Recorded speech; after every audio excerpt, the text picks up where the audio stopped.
दोस्तों नमस्कार। News 9 launcher आपको एक बार फिर इंदौर की ओर रुख करते हुए लेकर चल रहा है। तेजाजी नगर के रहवासियों ने रखी कलेक्टर से मांग, कॉलोनाइजर प्रॉपर्टी ब्रोकर्स पर हो मुकदमा दर्ज।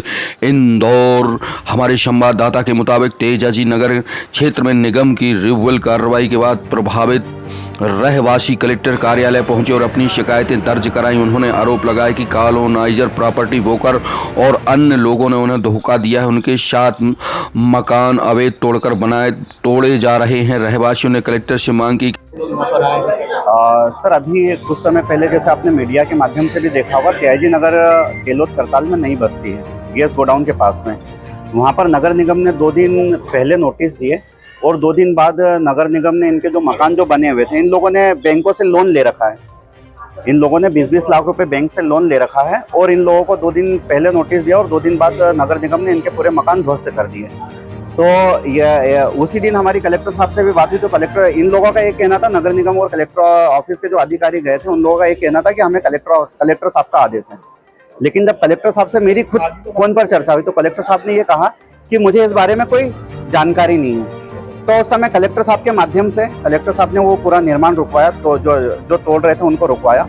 तो हमारा एक चीज़ ये है कि भैया, इनकी जब रजिस्ट्री हुई तो कहीं ना कहीं किसी न किसी पंजीयन कार्यालय में हुई। तो भैया वो उस समय प्रशासन की आंख नहीं खुली थी कि भैया ये रजिस्ट्री नहीं करके थे। साथ ही साथ ये जब नगर निगम का जब टैक्स जमा करने का, तो भैया तोड़ने नगर निगम आई। तो उस समय नगर निगम को ये नहीं पता था कि भैया ये अवैध मतलब बिना परमिशन के मकान बन रहे हैं। तुमने तुम्हारा टैक्स तो ले लिया। बिजली के जो विभाग के जो अधिकारी, उन्होंने इनको मीटर भी दे दिया और बैंक वाले ने इनको लोन भी दे दिया और अब इनके बाद इनका पूरा निर्माण हो गया, रहने लग गए। यानी 2-2, 3-3 साल से ये वहाँ रह रहे हैं और उसके बाद नगर निगम इनको आकर तोड़ने लग गई। यहाँ तक कि हमारी कलेक्टर साहब का तो सहयोग रहा ही उस चीज़ में। यहाँ पर हमारे इस एरिया के कल्याणी पांडे मैडम है, SDM मैडम है, उनसे भी आज हमारी मुलाकात हुई। तो मैडम ने ये कहा कि आपने बिना परमिशन के बनाया है और अवैध और जंजर जो निर्माण होता है हम उनको तोड़ते हैं। तो उनसे मेरा निवेदन ये था कि मैडम, सिर्फ ये 5 लोगों के अवैध निर्माण थे, वहाँ तो पूरी बस्ती पूरी करीबन हजारों मकान बने, वो भी है, तो उन पर भी एक्शन होना चाहिए। भैया एक परिवार में कभी 3 बच्चे होते हैं तो तीनों के साथ बराबर व्यवहार करते हैं पिताजी। तो भैया वैसे गवर्नमेंट भी होती तो भैया पूरी जनता के साथ बराबर व्यवहार करें ना, सब पर बुलडोजर चलाए।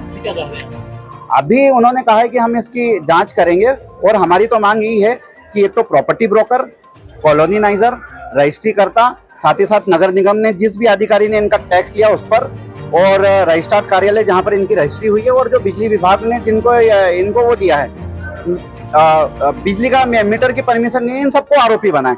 ये जितने आरोपी है ना, उससे कई गुना ज्यादा आरोपी वो है।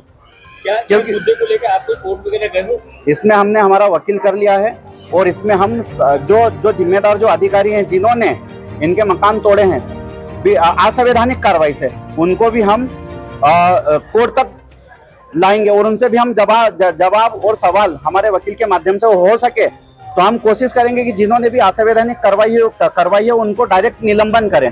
और अभी हमारी मुख्यमंत्री जी के वहाँ पर भी हमारी बात चल रही है, उनके PA से कभी हमारा समय फिक्स हो जाता मिलने का तो हम उनसे भी मिलेंगे। और साथ ही साथ ये है कि ये अभी इतने रो रहे थे क्योंकि बैंक वाले भी इनको परेशान करेंगे तो ये तो मर जाएंगे। तो हमारा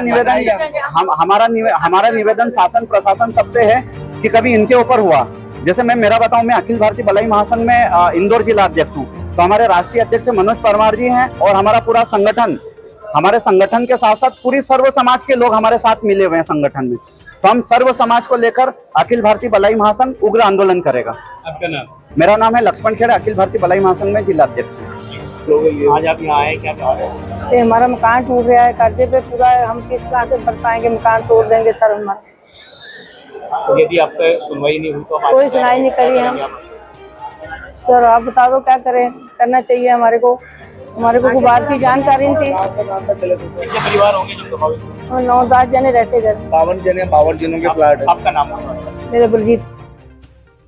होकर और संबंधित अधिकारियों को आरोपी बनाया जाए और उनके खिलाफ सख्त कार्रवाई की जाए। उन्होंने चेतावनी दी कि यदि उनकी मांगें नहीं मानी गई तो वे भविष्य में बड़ा आंदोलन करेंगे। कलेक्टर आशीष सिंह ने रहवासियों की शिकायतें सुनी और मामले की जांच का आश्वासन दिया। अखिल भारतीय भलाई महासंघ के इंदौर जिलाध्यक्ष लक्ष्मण खेड़े भी इस दौरान रहवासियों के साथ दिखे, जहां उन्होंने कलेक्टर को बताया कि रहवासियों को कॉलोनाइजर और प्रॉपर्टी ब्रोकर्स ने झूठे वादे कर अपने मकान बेचे थे। उन्होंने कहा कि अब उनके मकान तोड़े जा रहे हैं और उन्हें कहीं रहने के लिए जगह नहीं मिल रही है। दोस्तों, यह थी इंदौर से हमारे न्यूज़ 9 लॉन्चर पर खबरें आप देख एवं सुन रहे हैं। न्यूज़ 9 लॉन्चर पर देश विदेश प्रदेश की बड़ी खबरें। आप हमें सब्सक्राइब करें, लाइक करें, बेल आइकन का बटन दबाएं, जिससे हमारे अपडेट आप तक सबसे पहले पहुंच सकें। दोस्तों, अगर आपको न्यूज़ 9 लॉन्चर राष्ट्रीय न्यूज़ चैनल पर काम करना है तो आप हमें दिए गए नंबरों पर संपर्क कर सकते हैं। हमें शीघ्र ही समूचे भारतवर्ष में संवाददाता नियुक्त करने हैं। दोस्तों, आप देख रहे हैं राष्ट्रीय न्यूज़ चैनल न्यूज़ 9 लॉन्चर। सच है दिखेगा।